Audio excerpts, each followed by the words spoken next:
Ano? May bahay dun sa ibaba? Pero paano tayo makakarating doon? Hindi tayo. Ako. Ako lang ang bababa. Hindi ka namin pwedeng hayang mag-isa. Mamamatay ka. Hindi, kung hahawakan niyo ako gamit ang lubid na ito, kailangan kong mag-isa. Iyon lang ang paraan para mabuhay. Sige, kaibigan. Maghihintay kami dito. Kita tayo mamaya.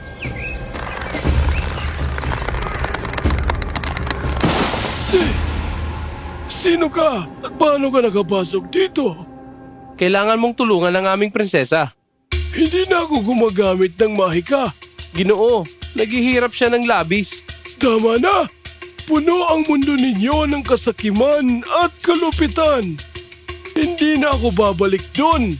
Hindi ba't makasarili kung hindi tutulungan ang isang nangangailangan? Ang lakas ng loob mo! Kaya mong basahin ang isip, hindi ba? Tingnan mo ang akin at sabihin kung may makita kang kasakiman. Hinahamon kita. Kailangan kong aminin.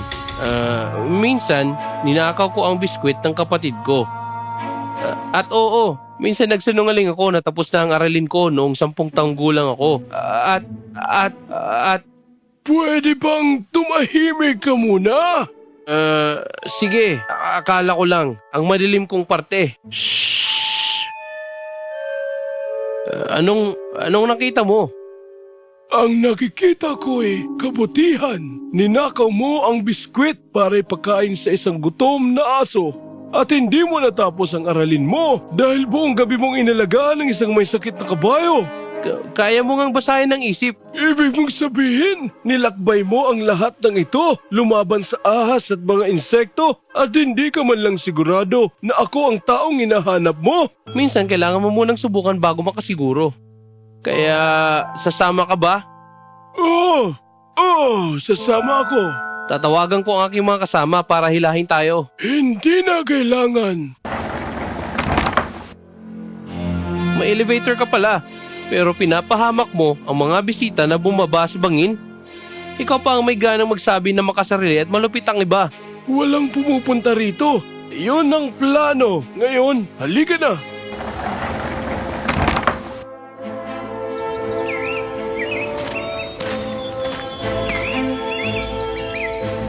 Oh! Ah! Aba, matapang ka rin para sa isang sundalo. Kaya mo bang kontrolin ang lahat ng ahas dito?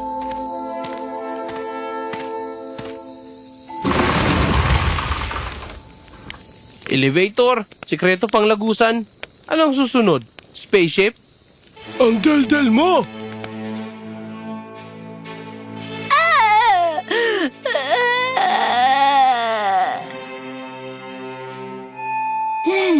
Ano ito? Ano ang sinabi niya? Ang prinsesa ay sinumpa na sa pagitan siya ng buhay at kamatayan. Nakakulong ang kanyang kaluluwa sa isang itim na bulang kristal. Sino ang gumawa nito sa aking anak? Ano ang lunas? Ang tanging lunas ay sirain ang kristal na nagkukulong sa kanya. Paano? Nasaan ang kristal na iyon? Hindi niya alam. At kung hindi niya alam, hindi ko rin masasabi. Kamahalan, maaari ko po ba kayong makausap ng mag-isa? Kamahalan, ang isang taong makakapunta sa prinsesa ay isang taong nasa palasyo. Hindi mo ba alam na sinuri na namin ang lahat? Kamahalan, hayaang basahin niya ang isipan ng lahat dito. Sa dami ng tao sa palasyo, aabutin tayo ng maraming araw. May naisip akong paraan. Evans! Sinasabi mong natukoy mo na ang may sala sa aking anak. Oo, kamahalan, at may ebidensya ako. Eto siya. Ang lakas ng loob mo. Kamahalan. Paano mo nagawa ito sa akin? Inakala kong mahal mo siya na parang sariling anak. Paano kayo maniniwala sa isang ordinaryong sundalo lang? Marahil ito ang magpapatigil sa iyong pagbabalat kayo. Bakit?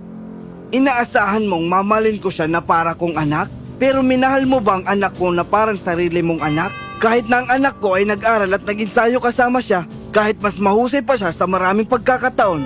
Kaya, nagpasya akong alisin siya sa daan.